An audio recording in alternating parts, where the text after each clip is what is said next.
জয় নিতাই, জয় শ্রী রাধেশ্যাম।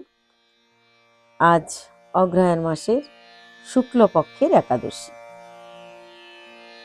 তো আজকের একাদশীর নাম হচ্ছে মুখ্যদা একাদশী। তা আসুন আমরা প্রতিবারের মতো একাদশীর ব্রতকথা শ্রবণ করি। শ্রী ব্রহ্মবৈবর্ত পুরাণে মাঘশীর্ষ অগ্রহায়ণ মাসের শুক্লপক্ষের একাদশী প্রসঙ্গে ভগবান শ্রীকৃষ্ণ এবং যুধিষ্ঠির সংবাদ। আপনারা সবাই জানেন একাদশীর এই যে ব্রত মহিমা, এটা যুধিষ্ঠির শ্রবণ করছেন ভগবান শ্রীকৃষ্ণের মুখ থেকে। কুরুক্ষেত্রের মহাসমরে বিপক্ষীয় লক্ষ লক্ষ মানুষের মৃত্যুর দেখে যুধিষ্ঠিরের মনে অনুশোচনা জন্ম নিয়েছে। যুধিষ্ঠির মহারাজ ভাবছেন, আমার কারণেই এই বিশাল যুদ্ধ হয়েছে, আমার কারণেই লক্ষ লক্ষ লোক মারা গেছে। এই সিংহাসন রক্ত ভেজা সিংহাসন, এই সিংহাসনে বসে আমি রাজ্য শাসন কি করে করব? অনেক পাপ হয়েছে আমার দ্বারা, সমস্ত পাপের ভাগীদার তিনি নিজেকে ভাবতে লাগলেন। এই পাপের বোঝা তিনি বইতে পারছেন না। এই পাপের বোঝা নিয়ে তিনি কি করে রাজ্য শাসন করবেন? তাই প্রায়চিত্তের পথ খুঁজছেন। কার কাছে? ভগবান শ্রীকৃষ্ণের কাছে। তো প্রায়চিত্ত কিভাবে করা যায়, কি করলে প্রায়চিত্ত হবে, সেই নিমিত্ত তিনি জানতে চাইছেন করুণাময় শ্রীকৃষ্ণের কাছে। কিন্তু ভগবান বারবার বোঝাতে চাইছেন, কুরুক্ষেত্রে যে মহাযুদ্ধ আমি সংগঠিত করেছি, সে তো দুষ্টের দমন আর সাধুগুরু বৈষ্ণবদের পালনের জন্য, পৃথিবীর ভার হরণের জন্য। আমি কেবল তোমাদের দ্বারা বিশাল যে ধ্বংসলীলা, সেটা আমি সংগঠিত করেছি। এই বিশাল ধ্বংসলীলাটার জন্য আমি তোমাদেরকে বেছে নিয়েছি, কৌরবদের বেছে নিয়েছি, যাতে দুষ্টদের দমন করা যায়। তাতে করে তো তোমরা সেই পাপের ভাগীদারি হবে না, বরং পুণ্যের ভাগীদারি হবে। আমার ইচ্ছা অনুযায়ী, আমার মতটাকে প্রাধান্য দিয়ে তোমরা যুদ্ধ করেছ, জয় পরাজয় সমান মনে করে যুদ্ধ করেছ, আর পৃথিবীতে ধর্ম স্থাপন করার জন্য যুদ্ধ করেছ। তাই তোমাদের পাপ লাগবে না। বারবার ভগবান বুঝাচ্ছেন। ভগবান আরো কি বলছেন? আমার ধ্বংসলীলায় আপনারা সাহায্য করিয়েছেন মাত্র, ইহার পাপ পুণ্য সবই তো আমার। আপনারা কর্মফল ভোগী নহেন, বরং বেতন ভোগী। আমি বলেছি বলে তোমরা করেছ, তাই বলছে বরং বেতন ভোগী। সেই বেতন হচ্ছে কি? আমার করুণা, আমার ভালোবাসা, আমার কৃপা, সে বেতন। তো ভগবান যে বেতন আমাদেরকে দেন সেটা কি? ভগবানের কৃপা, ভগবানের করুণা, ভগবানের ভালোবাসা আর জগৎবাসীর আশীর্বাদ। কেন জগৎবাসী আশীর্বাদ করবে? কারণ দুষ্টর দমন করেছে। এই দুর্যোধন, দুঃশাসন, আরো যে অন্যান্য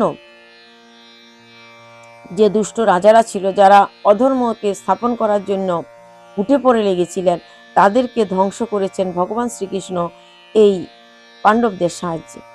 কাজে সাধুদের আশীর্বাদ পাবে তোমরা। তবু আপনি নিজেকে পাপভাবীকে মনে করিয়া পাপ ক্ষয়ের নিমিত্ত প্রায়চিত্র খুঁজিতেছেন মহারাজ। মাঘ শীর্ষ অর্থাৎ অগ্রহায়ণ মাসের শুক্লপক্ষীয় একাদশীর নাম মোক্ষদা। যে সকল পিতা মাতা পুত্রগণ কোনো পাপ রোষে অধোগতি পাত্র হইয়াছেন, তাহাদের মুক্তির উপায়ে শ্রী একাদশীর মহিমা কীর্তন করিতেছি। এই মোক্ষদা একাদশীর যে ফল বা যে পুণ্য, সেটা ভগবান বলছেন, কীর্তন করছেন তার মহিমাটা। কোনো কারো পিতামাতা যদি অধোগতি প্রাপ্ত হয়, তাহলে সেটা উদ্ধার করার জন্য, তাদেরকে মুক্তি প্রদান করার জন্য এই একাদশী ব্রত করা যায়। আসুন আমরা শ্রবণ করি। বলছে, বৈষ্ণবগণ মণ্ডিত চম্পক নগরে বৈখানস নামে রাজস্বী এক রাজা ছিলেন, যিনি প্রজা পালন করতেন, প্রজাদেরকে সন্তানবৎ লালন পালন করতেন। তিনি খুব ধর্মপরায়ণ ছিলেন। তার রাজ্যে চতুর্বেদ পরায়ণ ব্রাহ্মণগণ বাস করতেন। অর্থাৎ ঋগ্বেদ, সামবেদ, যজুর্বেদ, অথর্ববেদ, এই সব বেদের মর্মজ্ঞ অনুধাবন করতে পারেন, বেদের সম্পূর্ণ জ্ঞান রাখেন, এরকম অনেক ব্রাহ্মণ, অনেক বৈষ্ণবগণ তার রাজত্বে বসবাস করতেন। তিনি সবাইকে ভালোবাসতেন এবং প্রজাদেরকেও খুব ভালোবাসতেন। তো একদিন সেই রাজা স্বপ্ন দেখছেন। তিনি কি স্বপ্ন দেখছেন? রাজা স্বপ্ন দেখছেন, তার পিতা এসে বলছে পুত্রকে, হে পুত্র, আমি নরক যন্ত্রণা ভোগ করছি, আমি ঊর্ধ্বলোকে যেতে পারিনি, অধোলোকে গেছি, তা আমার কষ্ট হচ্ছে, নরকের যন্ত্রণা আমি সহ্য করতে পারছি না। এই পুত্র, যে কোনো উপায়ে আমাকে এই নরক যন্ত্রণা থেকে তুমি উদ্ধার করো, মুক্তি প্রদান করো, আমায় সাহায্য করো। এই স্বপ্ন দেখার পর, পিতার এই আর্তনাদ শোনার পর রাজা স্থির থাকতে পারছে না। তিনি সবাইকে বলছেন, সভাসদদের ডেকে, কি উপায়ে আমার বাবার উদ্ধার করতে পারি, কি উপায়ে আমার বাবার মুক্তি হয়, সেটা আমাকে উপায় বলে দিন। তো আমার্তবর্গ যারা ছিল তারা রাজার আশেপাশে বা রাজ্যে যতজন সাধুগুরু বৈষ্ণব ছিলেন তাদেরকে ডেকে পাঠালেন। তারা এসে পরামর্শ করলেন, কিন্তু কেউ সঠিক সিদ্ধান্ত দিতে পারছে না যে কিভাবে, কি নিয়ম করলে, কি ব্রত করলে তার পিতার মুক্তি লাভ হবে। তো একজন বললেন, হে রাজা, আপনার পিতার মুক্তি লাভ করার জন্য আমরা তো কোনো উপায় বলতে পারছি না, কিন্তু একজন বলতে পারে। কে? চলুন আমরা তার কথা শুনি। ব্রাহ্মণগণ বললেন, মহারাজ, আমরাও ইহার কোনো উপায় দেখিতেছি না, তবে অদূরে ভূত ভবিষ্যৎ, ভূত তো বলতে পারে, ভবিষ্যৎ বলতে পারে, এরকম একজন মণি আছে, পর্বত মণির কাছে চলুন। তিনি ইহার প্রায়চিত্র নির্মিত যে কোনো উপায় তিনি বলে দেবেন। চলুন আমরা সবাই মিলে সে পর্বতমণির কাছে যাই। তো রাজা বৈখানন কি করলো, তার আমাত্যদের নিয়ে সেই মণির আশ্রমে গেলেন, পর্বতের পাদদেশে ষষ্ঠাঙ্গে দণ্ডবোধ করলেন। আর সেই মণিবর রাজাকে দেখে খুব আদর অভ্যর্থনা করলেন। তিনি চারপাশে তার শিষ্যদেরকে নিয়ে বসে আছেন, আসন আলো করে, যেন পূর্ণচন্দ্র আকাশে উদয় হয়েছে, অনেক তারকা রাশি তার চারিদিকে বসে আছে, ঠিক সেরকম মনে হচ্ছিল। তো মণিবর রাজাকে যথাযোগ্য সম্মান জানাইলেন এবং রাজ্যের সপ্ত অঙ্গের কুশল জিজ্ঞাসা করলেন। সপ্ত অঙ্গটা কি? ঋষি তো সপ্ত অঙ্গের কুশল জিজ্ঞাসা করলেন। সপ্ত অঙ্গটা কি জানুন? স্বামী, আমাত্য, সুহৃদ, কোষ, রাষ্ট্র, দুর্গ ও বল। এটা হচ্ছে সপ্ত অঙ্গ। তোমার বল বিক্রম কেমন আছে? দুর্গটা সংরক্ষিত আছে তো? পাশের রাজ্য আক্রমণ করলে শক্তপোক্ত আছে তো? ঢুকে যাবে না তো চোর ঘরে? অথবা তোমার কোষে টাকা পয়সা, ধন সম্পত্তি সেরকম আছে তো, যেরকম হঠাৎ করে যদি অকাল পড়ে, হঠাৎ করে যদি বৃষ্টি না হয়, রাজ্যের আপামর জনসাধারণকে খাওয়াতে পড়াতে পারবে তো? তো তোমার যে সভাসদ আছে, বন্ধু বান্ধব আছে, এরা তোমার কথা মতো চলে তো? কেউ তোমার শত্রু নেই তো তোমার দেশের ভিতরে? সবাই তোমার কথা মতো চলে এবং তোমার প্রতি আনুগত্য আছে তো? এই এই এই সমস্ত কিছু সপ্ত অঙ্গের কুশল জিজ্ঞাসা করলেন। রাজা বলিলেন, প্রভু, আপনার কৃপায় সমস্ত কুশল আছে, আপনার কৃপাতে সবই ভালো আছে, কিন্তু একটা দুঃখ উপস্থিত হলো। কি?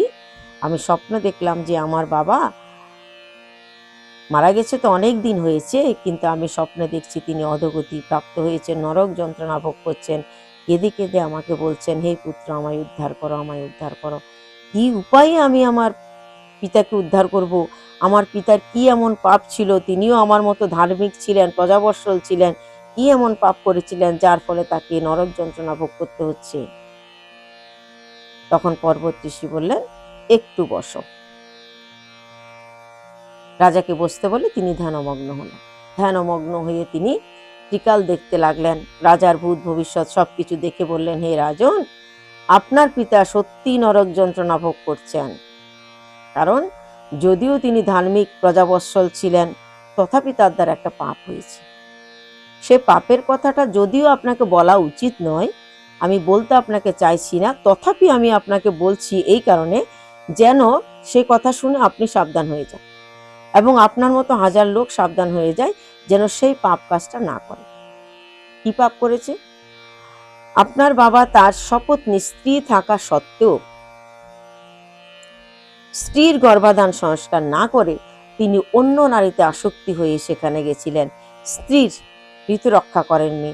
তাই স্ত্রীর গর্ভে সন্তান না দিয়ে তিনি অন্যত্র যেহেতু গিয়েছিলেন, অন্য অন্য স্ত্রীর কাছে তার কামনা বাসনা পুত্রীর করার জন্য গেছিলেন, সে কারণে তার পাপ লেগেছে। সেই পাপের ফল তিনি ভোগ করছেন, নরক যন্ত্রণা ভোগ করছেন। অতএব আমি আপনাকে এবং অন্যান্য জনসাধারণকে সাবধান করার জন্য এই কথা বললাম, কেউ যেন পর স্ত্রী দ্বারাগ্রস্ত না হয়, অন্য স্ত্রীর কাছে যেন না যায়, নিজের স্ত্রীর কাছেই যেন থাকে। তাহলে যদি কেউ পুরুষ অন্য স্ত্রীর কাছে যায়, নিজের স্ত্রীকে না দেখে, নিজের স্ত্রীর কাছে না গিয়ে, তবে তার নরক যন্ত্রণা ভোগ হবে, এটা নিশ্চিত। ধর্ম রক্ষার জন্য নিজ পত্নীর আবেদন অবজ্ঞা উপেক্ষা করিয়া অন্যত্র গ্রহীত কর্ম করিয়াছিলেন, সেই পাপের ফলে তিনি এই নরক যন্ত্রণা ভোগ করছেন। তো মুক্তির উপায় স্বরূপ কি বলবে? মুক্তির উপায় স্বরূপ বলছেন,